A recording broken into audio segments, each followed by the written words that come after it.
Hello guys, तो 2023 का mister Olympia एक लंबे सीजन के बाद बहुत ज़्यादा वेट करने के बाद कंप्लीट हो गया है और ऑलमोस्ट सभी डिविजन्स के हमने रिजल्ट्स देख लिए हैं। तो अब हम बात करते हैं कुछ ऐसा एथलीट्स की जिन्होंने बहुत ज़्यादा हमें स्टैंड आउट परफॉर्मेंसेस दी, बहुत ज़्यादा हमें इंप्रूवमेंट्स दिखाई स्टेज पर, और कुछ ऐसा एथलीट्स की जिन्होंने हमें डिसअपॉइंट करा अपनी प्लेसिंग से भी और अपनी परफॉर्मेंस से भी। तो स्टार्ट करते हैं मेंस फिजिक डिवीजन से, उसके बाद धीरे धीरे हम सारे डिविजन्स को इसी वीडियो में कवर करेंगे। तो मेंस फिजिक डिवीजन में रायन टेरी क्या इम्प्रूव थे या फिर एक डिसअपॉइंटमेंट? गाइज, रायन टेरी की फिजिक बहुत ज़्यादा इंप्रूव थी, मतलब एक अल्टीमेट लेवल तक इंप्रूव, और आई थिंक इस लिस्ट में one of the top athlete हैं जिनकी फिजिक बहुत ज़्यादा इंप्रूव थी। इनकी कंडीशन टॉप पर थी, इनकी पीक एब्सोल्युटली परफेक्शन से हिट थी, साइज इन्होंने अच्छा खासा ऐड कर दिया था, लीन टिश्यू इनके फ्रेम पर दिख रहा था, मतलब ऐसी कोई भी चीज़ नहीं थी जिसमें ये कम लग रहे थे। और बहुत ज़्यादा ना बहुत सालों से ये ओवरलुक हो रहे थे, अपने एफर्ट्स पूरे दे रहे थे, बट जजेस इनको इस तरह से रिवॉर्ड नहीं कर रहे थे। But I am really happy कि मैं बहुत टाइम से इनको बोल रहा हूँ कि एक्चुअल मेंस फिजिक डिवीजन की अगर डेफिनेशन कोई है तो वो है रायन टेरी। एक्चुअल बीच बॉडी जैसे हम मेंस फिजिक में देखना चाहते हैं, जो मेंस फिजिक डिवीजन को डिफाइन करे, वो है रायन टेरी। और आज वही हुआ। रायन टेरी के सारे एफर्ट्स काम आए, उनको उनका बदला मिला, उनको रिटर्न मिला उसके बेस पर, और उस बेस पर 2023 के मेंस फिजिक डिवीजन के चैंपियन रायन टेरी बन गए। मतलब ये इतने ज़्यादा स्ट्रांग लग रहे थे, इतने ज़्यादा शार्प लग रहे थे गाइस कि ब्रैंडन हेंड्रिक्सन भी इनके आगे फीके लगने लग गए थे, जो कि अपनी पीक पर थे। तो आप समझ लो how good he would be. उसके बाद बात करते हैं डियोगो मॉन्टेनेग्रो की।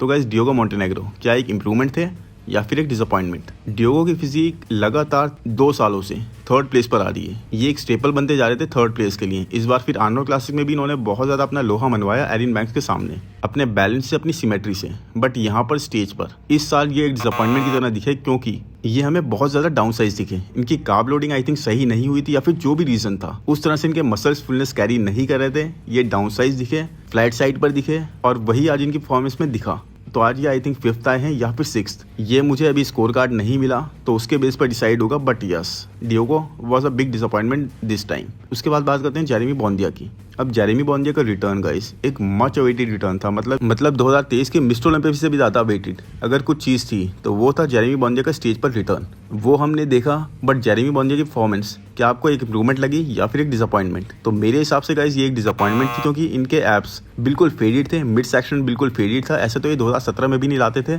साथ ही इनकी बैक आप देखोगे तो इनकी बैक बहुत ज़्यादा हमें लैग करती हुई दिखी। तो मे बी ओवर टाइम अगर ये कम्पीट करते रहते हैं तो उसी हिसाब से इम्प्रूव करेंगे। बट इस साल तो जेरेमी बॉन्दिया का पैकेज या इनसे जैसी परफॉर्मेंस एक्सपेक्ट करी जा रही थी वैसी नहीं आई, बट उसके बाद भी ये फर्स्ट कॉल आउट में आ गए और 8th प्लेस आई थिंक इनके नाम आई है, तो that is a very good thing. बाकी अली बिलाल, क्या कहोगे आप इनके बारे में? क्या ये इंप्रूवमेंट थे या फिर एक डिसअपॉइंटमेंट? गाइस, इनकी फिजिक मुझे कोई इंप्रूव नहीं लगी। ये हर साल मुझे ऐसे ही आते हुए दिख रहे हैं अब कॉन्टीन्यूसली। इनकी बैक इनको बहुत ज़्यादा ब्रिंग अप करनी पड़ेगी आज के कंपेटिटिव डिवीजन के हिसाब से। लास्ट ईयर तो ये टॉप 10 आ गए थे, बट इस साल इनसे ये एक्सपेक्ट तो हम भी नहीं कर रहे थे कि टॉप 10 का पार्ट बनेंगे। ये आई थिंक यहाँ पर आए हैं थर्ड लास्ट कॉल आउट में, जो कि एक बहुत बड़ा डाउनफॉल है इनकी प्लेसिंग में। इनकी बैक इनको बहुत ज़्यादा स्टॉप कर रही है, और साथ में इनका फ्रंट तो अच्छा गाइस, बट साइज इनको काफ़ी ऐड करना होगा आज के डिवीजन के हिसाब से। तो ये इंप्रूवमेंट्स हम अली बिलाल पे देखना चाहेंगे। साथ ही उसके बाद बात करें भुवन चौहान की, तो मैन इनकी तो मैं क्या ही बात करूं, इनके बारे में तो आप जानते ही हो। इनकी चाहे पॉजिटिव बात कर लो, नेगेटिव बात कर लो, क्रिटिसाइज तो आपका चैनल या आप होने ही हो। लोग बहुत ज़्यादा ट्रिगर हो जाते हैं भुवन चौहान की बात करके। भाई, अंधे फैन मत बनो। जो असल में एब्सोल्युटली आपका फैन होना डिजर्व करता है, जो असल में वैसे एफर्ट्स दिखा रहा है, जो असल में हर साल इंप्रूवमेंट्स करके आपको दिख रहा है, उसके फैन बनो। तो भुवन चौहान के अगेंस्ट कुछ नहीं है गाइज, बट इनको इंप्रूवमेंट्स करनी होगी, मसल मास बहुत ज़्यादा ऐड करनी होगी। साइज इनका बहुत ज़्यादा स्टेज पर कम लग रहा था, और अभी मुझे ये भी पता लगा कि आई थिंक ये लास्ट आए हैं, बिल्कुल ही लास्ट। तो अब आप समझ लो कि कैसी परफॉर्मेंस थी ये। एक्सपेक्ट तो इनसे मैं भी कुछ ज़्यादा नहीं कर रहा था कि इनकी परफॉर्मेंस बहुत ज़्यादा अच्छी आएगी, बट उसके बाद भी इंप्रूवमेंट्स हम देख सकते थे। देखो, इनका शेप बहुत अच्छा है, इनकी बैक बहुत अच्छी है, बट वही है कि उसमें मसल ही नहीं होगा। जब आप कंपेटिटिव ही नहीं लगोगे एक डिवीजन में, तो आप उस तरह से इम्पैक्ट क्रिएट कर ही नहीं सकते। तो वही चीज़ है, इनको जहाँ पर इंप्रूवमेंट की ज़रूरत है। उसके बाद अगर मैं बात करूँ चार्जो ग्रांट की, तो लास्ट ईयर गाइस इनकी परफॉर्मेंस काफ़ी अच्छी थी। एक स्टैंड आउट एथलीट थे ये, जो कि आए थे 4th प्लेस पर। बट इस साल क्या इनकी इंप्रूव्ड फिजिक हमें दिखाई दी या फिर एक डिसअपॉइंटमेंट दिखे? तो गाइस, इनकी प्लेसिंग और इनकी परफॉर्मेंस दोनों ही एक डिसअपॉइंटमेंट का पार्ट रही इस साल। आई थिंक ये 11th या फिर 12th प्लेस पर एंड अप करें। तो इनका पैकेज उस तरह से नहीं था, उस तरह से शार्पनेस कैरी नहीं कर रहा था जैसे हमने लास्ट ईयर देखी थी। इनकी पीक उस तरह से हिट नहीं थी, बैक भी इनकी इतनी ज़्यादा स्ट्रांग नहीं दिखी जैसी दूसरे एथलीट्स की इस लाइनअप पर थी। उसके बाद अब हम बात करते हैं क्लासिक डिवीजन की, और क्लासिक डिवीजन में फर्स्ट एथलीट हैं रामोन टिनो। इनके बारे में आप क्या कहोगे, इंप्रूवमेंट और डिसअपॉइंटमेंट? तो आई नो गाइस आप सबके थॉट्स वही हैं जो मेरे हैं। रामोंडिनो ने बहुत ही ज़्यादा इंप्रूव्ड फिजिक हमें प्रेजेंट करी स्टेज पर, मतलब इनकी इंप्रूवमेंट्स नेक्स्ट लेवल थी। इनका मिड सेक्शन बहुत ज़्यादा हमें जे कटलर की रिमाइंड करा रहा था। जैसे उनका मिड सेक्शन, उनके एब्स बिल्कुल जेली जैसे हो जाते थे, वैसा ही हमें रामोंडिनो का दिखाई दिया। इनकी वेस्ट बहुत ही स्मॉलर साइड पर थी। इनकी बैक में इन्होंने बहुत ज़्यादा इंप्रूवमेंट करी है।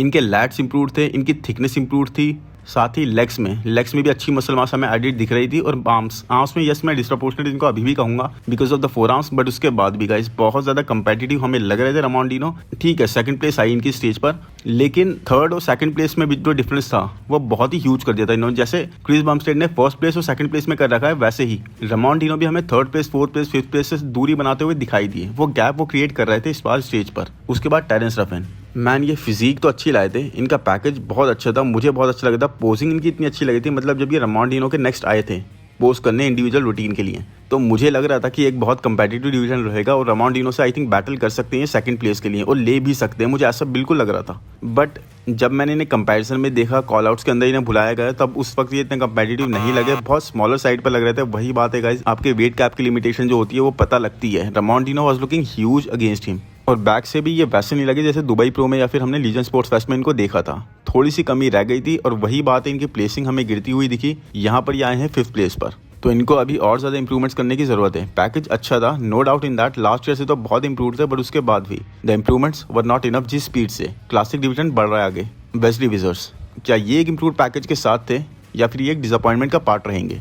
Man Wesley Vissers one of the most improved athlete हैं। इनकी फिजिक बहुत ज़्यादा स्टैंड आउट कर रही थी, इनके पोज बहुत ज़्यादा स्टैंड आउट कर रहे थे, इनके लैट्स बहुत ज़्यादा वाइडर ओपन हो रहे थे, इनके लेग्स की separation, man he was on insane level, मतलब पीक बहुत ही अमेजिंग लेवल की हिट करके आए थे। वैसे तो इनकी परफॉर्मेंस हम लास्ट ईयर से ही देख रहे हैं, कॉन्टिन्यूसली इंप्रूव होती जा रही है, हमेशा ही अपना बेस्ट लेकर आ रहे हैं। दुबई प्रो में यस थोड़ा सा लैग कर गए थे, बट उसके बाद भी he is absolutely getting better और जजेस इनको अब ओवरलुक नहीं कर सकते। लास्ट ईयर इनकी 8th प्लेस आई थी, इस साल इनकी 7th आई है और आगे भी जाकर ये इंप्रूव करते ही रहेंगे, अब रुकने वाले नहीं है। ये ऐसा एथलीट है, मतलब अपना लोहा मनवाते जा रहे हैं, इनको आप कितना भी रोक लो, ऐसी फिजिक ये लेकर आते जा रहे हैं, ऐसी सेपरेशन लेकर आ रहे हैं मसल्स में, मतलब लेग्स इनके ऊपर तक डाइस थे बिल्कुल। तो किस बेस पर आप इनको इग्नोर करते रहोगे? इन्होंने आज ये प्रूव कर दिया कि how good he is, how classic he is and how condition he can come. उसके बाद माइक सोमरफील्ड, मैन इनकी जो अपडेट्स हम देख रहे थे उसके हिसाब से अगर बात करें तो he was looking really improved, but stage पर इनकी पीक उस तरह से हिट थी ही नहीं। मिड सेक्शन बिल्कुल वॉच्ड अप था और इसी वजह से ये एक डिसअपॉइंटमेंट का पार्ट रहेंगे। जिस तरह से हम एक्सपेक्ट करते थे वैसे ये बिल्कुल भी नहीं आए। हम सोच रहे थे कि माइक सोमरफील्ड लास्ट ईयर की तरह से अपना लोहा मनवाएंगे, लास्ट ईयर तो ये टॉप 5 क्रैक कर गए थे, बट इस साल एक बहुत ही डिसअपॉइंटिंग परफॉर्मेंस। उसके बाद बात करते हैं ब्रियॉन एशली की, the 2 times classic physique champion, तो ये इंप्रूवमेंट का पार्ट रहेंगे या फिर एक डिसअपॉइंटमेंट का? ब्रियॉन एशली मेरे हिसाब से गाइस आई थिंक एक ऐसा एथलीट है जिनको आप कितना भी कम टाइम दे दो, कितने भी कम रिसोर्सेज दे दो, कितना भी कम वेट कैप दे दो, उसके बाद भी ये अपने बेस्ट पर आते हैं और हर साल इम्प्रूव्ड पैकेज के साथ हमें दिखते हैं। मतलब लास्ट ईयर ये अपनी पीक पर आए थे, ये एक एब्सोल्यूट बेस्ट पैकेज लेकर आए थे स्टेज पर, वो उनकी बेस्ट फिजिक थी। और इस साल आई थिंक इनको 7 पाउंड का वेट कैप और बढ़ा दिया गया था। और उसके बाद जैसा ब्रियॉन एशली के बारे में बोला जा रहा था कि मसल मास इंक्रीज होने पर क्या ये उस तरह से हमें दिखेंगे, क्या ये और ज़्यादा कंपेटिटिव होते हुए हमें दिखेंगे, तो yes guys that thing was totally visible. Breon Ansley totally on थे और इतनी ज़्यादा अच्छी मसल मास इनके फ्रेम पर लग रही थी, जो थोड़ी सी भी इन्होंने ऐड करी थी। तो अब आप समझ लो कि अगर हम क्लासिक फिजिक के एथलीट्स को लिमिट नहीं करेंगे तो how crazy, how good they are going to be और how competitive this division is going to be. Breon Ansley की बैक की थिकनेस नेक्स्ट लेवल इंप्रूव थी, मतलब इनकी बैक वैसे ही आप जानते हो कितनी डोमिनेटिंग है, कितनी कोबरा बैक है। उसके बाद इस बार जब ये पोस्ट कर रहे थे, जब ये लॉक कर रहे थे अपनी बैक को, मैन मतलब मैं आपको बता नहीं सकता कितने ज़्यादा अच्छे ब्रियॉन एशली लग रहे थे। ऐसा लग रहा था कि बैक पर जगह जगह डेंट्स पड़ रहे हैं, 3Dनेस क्रेजी लेवल की आ रही थी, डिटेल्स वो इंसेनली विजिबल। फ्रंट से भी ब्रियॉन एशली बहुत ज़्यादा क्लासिक लुक हमें दे रहे थे और वो बड़ी हुई मसल मास वो एक्चुअल में एक अच्छा इंपैक्ट क्रिएट कर रही थी इनकी फिजिक पर। और इस बारे में भी सोशल मीडिया पर काफ़ी बातें हो रही हैं कि ब्रियॉन एशली गॉट ड्रॉप्ड, क्योंकि काफ़ी लोगों के अकॉर्डिंग वो 3rd प्लेस के एक पक्के दावेदार थे, वो स्केल्सिंस्की को बीट कर रहे थे। और मैं इस बारे में क्या सोचता हूँ, इस बारे में तो एक डिटेल वीडियो बनेगा क्लासिक फिजिक डिवीजन को जहाँ पर मैं कवर करूँगा, उसमें बात करेंगे। बाकी नेक्स्ट एथलीट लेस्लो किराली, क्या इनकी परफॉर्मेंस एक डिसअपॉइंटमेंट थी या फिर एक इंप्रूवमेंट? मैन लेस्लो किराली जब स्टेज पर आए थे इंडिविजुअल रूटीन करने, एब्सोल्युटली इंसेन लग रहे थे, एब्सोल्युटली इनक्रेडिबल लग रहे थे। इनकी जैसी फिजिक, इनके जैसे प्रपोर्शंस, इनकी जैसी सिमेट्री किसी की विजिबल नहीं हो रही थी। जिस तरह से इनके जेनेटिक्स है मैन, जिस तरह से इनके प्रपोर्शंस है, एक लंबी हाइट पे टॉल हाइटेड बॉडी बिल्डर है ये, जिस तरह से ये लग रहे थे, that was really really good. मतलब एक स्टैंड आउट फिजिक थी और मुझे लग रहा था कि ये फर्स्ट कॉल आउट या फिर सेकंड कॉल आउट का पार्ट तो बन जाएंगे। वैसे तो मैंने 11 पर प्रेडिक्ट करा था इन्हें, लेकिन मुझे लग रहा था कि ये एक अच्छा पार्ट बन जाएंगे, लेकिन ये I think third call out में स्टार्टिंग में आए। आई डोंट नो जजेस इनमें क्या नहीं देख पाए या फिर ये क्या चीज़ प्रेजेंट नहीं कर पाए, बट मुझे तो इनकी फिजिक बहुत ज़्यादा अच्छी लगी। और इनके बारे में रिव्यूज़ भी आप देखोगे सोशल मीडिया पर, तो इनके कमेंट्स वगैरह जो आते हैं, बहुत ज़्यादा लोग इंप्रेस्ड हैं इनकी फिजिक से। आई थिंक ओवर टाइम इनको लोग पसंद करेंगे, जजेस पसंद करेंगे, बट ये एब्सोल्युटली रियली रियली गुड लग रहे थे। और इनकी बैक पर इनको इंप्रूवमेंट की जरूरत है, but front pose man, front pose तो इनका बिल्कुल ही किलर थे। सारे जितने भी थे, इनका favourite classic pose was also incredible. इनकी वैक्यूम जिस तरह से हिट हो रही थी, वो भी इनके लैट्स को बहुत अच्छा फ्लैट दे रही थी। उनके लैट्स तो आप जानते ही होगा इस कितने वाइडर हैं। मतलब ये एक उस श्रेणी के एथलीट हैं जिसमें क्रिस बम्पस्टेड, वेस्ली विजर्स जैसे एथलीट्स आते हैं। उस तरह की टॉल हाइट और अच्छे खासे लैट्स और बहुत ही अमेजिंग फ्रेम। आने वाला टाइम इनके लिए अच्छा हो सकता है, बट अभी के लिए तो आई थिंक इनकी परफॉर्मेंस एक डिसअपॉइंटमेंट रही। उसके बाद आते हैं 212 डिवीजन पर। सो 212 डिवीजन में सबसे पहले मैं बात करना चाहूँगा एंजल कार्लट्रॉन की। क्या इनकी परफॉर्मेंस आपको इंप्रूवमेंट लगी? क्या ये आपको इंप्रूव लगे या फिर एक डिसअपॉइंटमेंट? तो एंजल कार्लट्रॉन गाइस जैसी इंप्रूवमेंट्स हमें दिखा रहे थे अपनी हर एक अपडेट में, उससे तो लग रहा था ये बहुत ज़्यादा इंसेन आएंगे और एक सेकंड प्लेस के लिए बहुत ही स्ट्रांग दावेदार हैं शॉन क्लाइडा के अगेंस्ट। लास्ट ईयर इन्होंने बहुत ज़्यादा कड़ी टक्कर दी थी शॉन क्लाइडा और एंजल कार्लट्रॉन को, और सेकंड प्लेस पर आ गए थे। इस साल भी इनसे ऐसे एक्सपेक्ट करा जा रहा था। हर एक अपडेट में ये फाइबर्स प्रेजेंट कर रहे थे, अच्छी मसल मास ये होल्ड करते हैं। मतलब 212 डिवीजन के हिसाब से ये एक मास मॉन्स्टर है। बट स्टेज पर कैसे ही आए, उस चीज़ को इनकी प्लेसिंग ने अच्छे से डिफाइन कर दिया। ये आ गए थर्ड प्लेस पर। मतलब इनकी पीक एब्सोल्युटली मिस थी। इनका एब्डोमिनल वॉश्ड आउट सा लग रहा था, इनकी कंडीशनिंग उस लेवल की नहीं थी। वो तो फाइनल्स में ये अच्छे होकर आ गए, नहीं तो ये फोर्थ प्लेस पर आने वाले थे थर्ड प्लेस की जगह। सो एंजल कार्लट्रॉन की ये परफॉर्मेंस एक डिसअपॉइंटमेंट रही, काफ़ी ज़्यादा बड़ी। उसके बाद बात करते हैं कियान पियर्सन की, यानी कि हमारे 212 डिवीजन के चैंपियन की। अब आप बताओ, क्या ये एक इंप्रूवमेंट के साथ हमें दिखाई दिए या फिर एक डिसअपॉइंटमेंट के साथ? तो मैन कियान पियर्सन एब्सोल्युटली एक इंसेन लेवल की इंप्रूवमेंट लेकर आए थे। देखो, जीतना हारना या फिर शॉन क्लाइडा को ये बीट कर रहे थे या नहीं कर रहे थे, that is a different thing. वो हम अभी कंपैरिजन नहीं कर रहे हैं। अगर हम ओनली इनकी फिजिक देख कर बात करें तो ये एक नेक्स्ट लेवल फिजिक के साथ हमें इस पूरे ही साल दिखाई दिए। और टेक्सास प्रो से भी अच्छा पैकेज यहाँ पर मिस्टर ओलंपिया के स्टेज पर लेकर आए थे। एस्थेटिक्स, सिमेट्री, बैलेंस, कंडीशनिंग, ऐसी कोई भी चीज़ नहीं थी जो ये नेल नहीं कर रहे थे। सेपरेशन के मसल्स में अच्छी विजिबल थी। हाँ, मसल मैच्योरिटी अभी उस लेवल की नहीं आई है, ग्रीननेस नहीं आई है, बट उसके अलावा ये बाकी सारी चीज़ें ये बहुत अच्छे से कैरी कर रहे थे। और इनका शेप मैन, अब ये next year I think direct की तरह ओपन में चले आएंगे और फिर वहाँ पर भी जीत जाएंगे, because shape is being preferred, right. But anyways Keone Pearson was one of the most improved athlete यहाँ पर जो इस लाइनअप पर थे या फिर इस मिस्टर ओलंपिया का पार्ट रहे हैं। एंड जब ऐसा एथलीट आता है ना, तो मैन मन करता है देखने का कि हाँ, ऐसी इंप्रूवमेंट्स आप लेकर आओ, साल दर साल आप इंप्रूव करते जाओ, खुद को पुश करते जाओ। बट आप इंप्रूवमेंट्स ही नहीं करोगे तो मैन आप चाहे फर्स्ट आ जाओ या फिर लास्ट, उससे फर्क नहीं पड़ेगा। उसके बाद अब सबसे लास्ट में बात करते हैं हम ओपन डिवीजन की। सो ओपन डिवीजन में अगर मैं स्टार्ट करूँ वीडियो तो फिर हम बात करेंगे सैमसन डॉडा से। क्या सैमसन डॉडा आपको इंप्रूवमेंट्स के साथ दिखे या फिर आज ये भी एक डिसअपॉइंटमेंट का पार्ट रहेंगे? तो गाइस अगर ऑनेस्टली बताऊं तो सैमसन डॉडा एक डिसअपॉइंटमेंट का पार्ट रहने वाले हैं, क्योंकि इनको बहुत ज़्यादा लोग फर्स्ट प्लेस के लिए कंसीडर कर रहे थे बहुत लंबे टाइम से। जैसे आर्नोल्ड क्लासिक की जीत के बाद से ही जैसी इंप्रूवमेंट्स हमें प्रेजेंट कर रहे थे हर एक सोशल मीडिया पोस्ट पर, हर एक अपडेट में, उससे तो ये एक हाइप क्रिएट करते जा रहे थे और लग रहा था कि he is going to really deliver. उस तरह की सेपरेशन ये लेकर आएंगे, उस तरह का पैकेज ये लेकर आएंगे। बट नहीं मैन, आई थिंक ये आर्नोल्ड क्लासिक से भी खराब पैकेज था। और निक वॉकर अगर होते तो मैन सच में इनको उड़ा देते, बहुत ज़्यादा इनको बता देते कि why he is a mutant, क्योंकि मसल सेपरेशन इनकी बैक पोजिस में तो बिल्कुल ही लैग कर रही थी। बैक में इनके लैट्स पूरी तरह से लैग कर रहे थे। हैमस्ट्रिंग और ग्लूट में इनके सेपरेशन कभी भी आती नहीं है। और कंडीशन वाइज भी इनका आप देख ही रहे थे कितना ज़्यादा ये स्वेट करना स्टार्ट कर चुके थे। तो दैट इज़ समथिंग इनको कंट्रोल करनी होगी, इनको इंप्रूव करना होगा। बट यस, मैं इस बात को बिल्कुल डिनाई नहीं करूँगा कि आने वाले टाइम में Samson Dauda is going to dominate in the open division. But अभी के लिए तो इन्हें इंप्रूवमेंट्स चाहिए, और इस साल जैसे इनको एक्सपेक्ट करा जा रहा था वैसे स्टेज पर नहीं आए। उसके बाद ब्रैंडन करी, क्या आप इन्हें इंप्रूवमेंट का पार्ट बनाओगे या फिर एक डिसअपॉइंटमेंट का? तो मैन ब्रैंडन करी डेफिनेटली एक इंप्रूवमेंट का पार्ट रहेंगे। सबसे पहली बात तो ये गाइस कि ये बीमार हो गए थे, फूड पॉइजनिंग हो गई थी, वो बहुत ज़्यादा स्मॉलर साइड पर आए थे प्री जजिंग में। उसके बाद जब इन्हें एक दिन का टाइम मिला, इन्होंने बहुत ज़्यादा इंप्रूव दिखाई अपनी फिजिक, बहुत ज़्यादा अच्छे से कार्ब लोड करा, अपने फ्रेम को फुल करा और अच्छी फिजिक के साथ दिखाई दी। इनकी condition was also really good. और जिस तरह से लास्ट ईयर प्लेस हुए थे, उसके बाद इस साल तो इन्होंने हमें बहुत ज़्यादा इंप्रूवमेंट दिखाई है। इनकी कंडीशन मुझे बहुत ज़्यादा अच्छी लगी है। मतलब लग रहा था कि इस बार ये बहुत ज़्यादा मेहनत करके आए हैं। इन्होंने सोच रखा था कि मुझे अपनी प्लेसिंग में और नीचे गिरने से अगर खुद को रोकना है तो एक्सट्रीम तक पुश करना होगा, और अगर ये बीमार नहीं पड़ते तो आई थिंक इनकी प्लेसिंग और थोड़ी ज़्यादा इंप्रूव हो सकती थी। ये सैमसन डॉडा को थर्ड प्लेस के लिए भी एक चैलेंज कर सकते थे, बट वही एक जो होना था वो हो गया और इनकी प्री जजिंग अच्छी नहीं गई। बट फाइनल्स में इन्होंने बहुत अच्छे से कवर करा, और यही चीज़ बताती है गाइस कि आप एक अच्छे एथलीट हो, अच्छे बॉडी बिल्डर हो, कितना अच्छा आपको चीज़ों को हैंडल करना आता है। उसके बाद बात करते हैं माइकल क्रीजो की। तो गाइस माइकल क्रीजो, क्या ये आपको इंप्रूवमेंट का पार्ट बनते हुए दिखते हैं या फिर डिसअपॉइंटमेंट का? सो डेफिनेटली माइकल क्रीजो इंप्रूवमेंट्स का पार्ट भी बनेंगे, क्योंकि एक ही साल में इतनी ज़्यादा प्रोग्रेस इन्होंने दिखा दी है। प्लस यहाँ पर इनकी परफॉर्मेंस, जिस तरह से ये लग रहे थे, जिस तरह से इनकी बैक लग रही थी, जिस तरह से कंडीशन ये लेकर आए थे, मसल सेपरेशन भी इनकी अमेजिंग थी। तो उस तरीके से तो गाइस माइकल क्रीजो की इंसेन इंप्रूवमेंट्स है ये एक साल के पीरियड में। लास्ट ईयर ये आई थिंक 12th आए थे, और यहाँ पर इस साल ये आ गए हैं सीधे 7th प्लेस पर। तो 7th प्लेस गाइस मतलब 4 प्लेसेस की जंप, और उसके बाद भी इनका पैकेज एब्सोल्युटली इंप्रेसिव था। बट यस, इनको पोजिंग पर गाइस काम करना ही पड़ेगा। पोजिंग में ये अभी भी थकते हुए लग रहे थे। प्लस मिड सेक्शन इनको इंप्रूव जरूर करना ही चाहिए। मिड सेक्शन पर इनके बिल्कुल काम नहीं लगता है, इनके एप्स बिल्कुल भी विजिबल नहीं है। मतलब सबसे खराब अगर एप्स होंगे पूरे लाइनअप में किसी के, इवन चार्ल्स ग्रिफिन जिनके एप्स नहीं है उनको भी लगा के, मतलब ये आपको मजाक लगेगा, लेकिन सच में इनका मिड सेक्शन सबसे खराब है, और यही चीज़ है कि इनको लिमिट करती है। उसके अलावा इनकी फिजिक, इनकी इंप्रूवमेंट, इनकी बैक, हर चीज़ में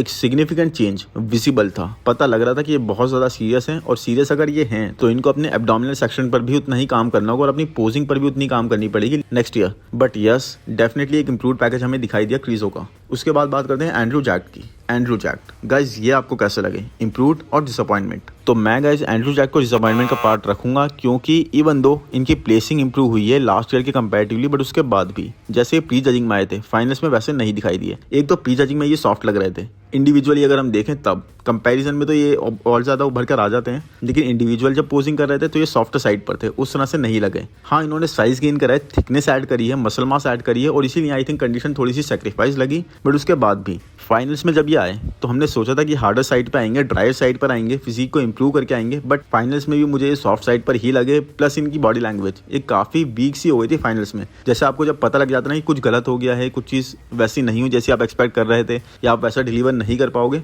तो कई बार वो चीज़ आपकी फिजिक में, आपकी बॉडी लैंग्वेज में दिख जाती है। और वही चीज़ एंड्रू जैक्ट के साथ भी दिख रही थी। तो जहाँ ये प्री जजिंग में 4th प्लेस के एक स्ट्रॉन्ग कंटेंडर थे, वहीं जैसे बैन करी फाइनल्स में स्ट्रॉन्ग आ गए, और ये उसी तरह से आए। अगर वीक नहीं आए तो इनकी परफॉर्मेंस, इनकी बॉडी लैंग्वेज चेंज हो गई थी, और ये चीज़ दिखाई दे रही थी काफ़ी स्टेज पर। तो एंड्रू जैक्ट से जैसा पैकेज हम एक्सपेक्ट कर रहे थे, इवन टेक्सास प्रो वाली फिजिक भी अगर ये ले आते गाइस तो would have been really good. देखो प्री जजिंग में देखा जाए तो ये टोटली सैमसन डॉडा को टक्कर दे सकते थे अपनी कंडीशनिंग के बेस पर, अपने पैकेज के बेस पर। सॉफ्ट तो ये तब भी थे, बट सैमसन डॉडा भी उस तरह से उभर कर नहीं आ रहे थे। बट फाइनल्स में एब्सोल्युटली सही प्लेस है इनकी, 5th प्लेस जिस हिसाब से ये आए थे। उसके बाद डेरेक लंसफोर्ड, मैन, इनको आप इंप्रूवमेंट का पार्ट रखोगे या फिर एक डिसअपॉइंटमेंट का? ये तो एक बहुत ही बड़ा क्वेश्चन है इस बार, क्योंकि बॉडी बिल्डिंग फैंस 50-50 एक बढ़ गए हैं। कुछ लोग बहुत खुश हैं कि डेरेक लंसफोर्ड जीते, और कुछ लोग बिल्कुल इस बात को बर्दाश्त ही नहीं कर पा रहे हैं। तो आप क्या कहोगे डेरेक लंसफोर्ड के बारे में, इम्प्रूव्ड और डिसअपॉइंटमेंट? गाइज मेरे हिसाब से ये बहुत ज़्यादा इंप्रूव थे। देखो विक्ट्री पर अभी मैं नहीं जा रहा, हार्डी से कंपैरिजन पर भी नहीं जा रहा। अगर मैं सिर्फ इनकी फिजिक देखूँ, इनकी परफॉर्मेंस देखूँ, इनकी प्लेसिंग देखूँ, तो उस हिसाब से डेरेक लंसफोर्ड एक मच इंप्रूव्ड एथलीट थे। लास्ट ईयर से अब तक इन्होंने बहुत ज़्यादा इंप्रूवमेंट्स अपनी फिजिक में प्रेजेंट कर दी हैं। इनके लेग्स, इनकी क्वाड्स वर इंप्रूव्ड। उस लेवल पर तो देखो नहीं थी, लेकिन यस दे वर इंप्रूव्ड। इनके बैक इन्होंने सिग्निफिकेंटली और भी ज्यादा बेटर कर ली है। कंडीशन इनकी हमें पता लग रही थी बहुत ज्यादा ड्रायर साइड पर है। फाइनल्स में तो और अच्छे आ गए थे। आर्म्स इनके वैसे बलून जैसे नहीं लग रहे थे। यस उस लेवल के अभी भी नहीं हुए जैसे हमें नेचुरल लगते हैं, बट यस जैसी इनकी इंप्रूवमेंट्स दिखी है उससे ये पता लगा कि over the time, with time he is going to improve. इनके फिजिक, इनके मसल्स टाइम लेते हैं, तो चेस्ट में भी थोड़ी सी स्ट्राइशंस अवेलेबल थी, और 1-2 साल ये और ट्रेन करेंगे तो उसी हिसाब से और ये चीजें बढ़ती चली आएंगी। जैसा मैंने कल प्री जजिंग के वीडियो को जब कवर करा था तब भी मैंने कहा था इसकी डेरेक लंसफोर्ड को आई थिंक अभी टाइम चाहिए, हल्के हल्के over the time he is going to improve, और that is going to be the right time for him. But I think इनका टाइम अभी से आना था तो आ गए उसी हिसाब से। लेकिन यस इंप्रूवमेंट्स इनकी एब्सोल्युटली अनडिनाइबल थी। चेस्ट में स्ट्राइशंस, आर्म्स में कंडीशन अच्छी, बैक में इंप्रूवमेंट्स, क्वाड्स भी इंप्रूव थी, तो वो सब चीज़ें हम इग्नोर नहीं कर सकते।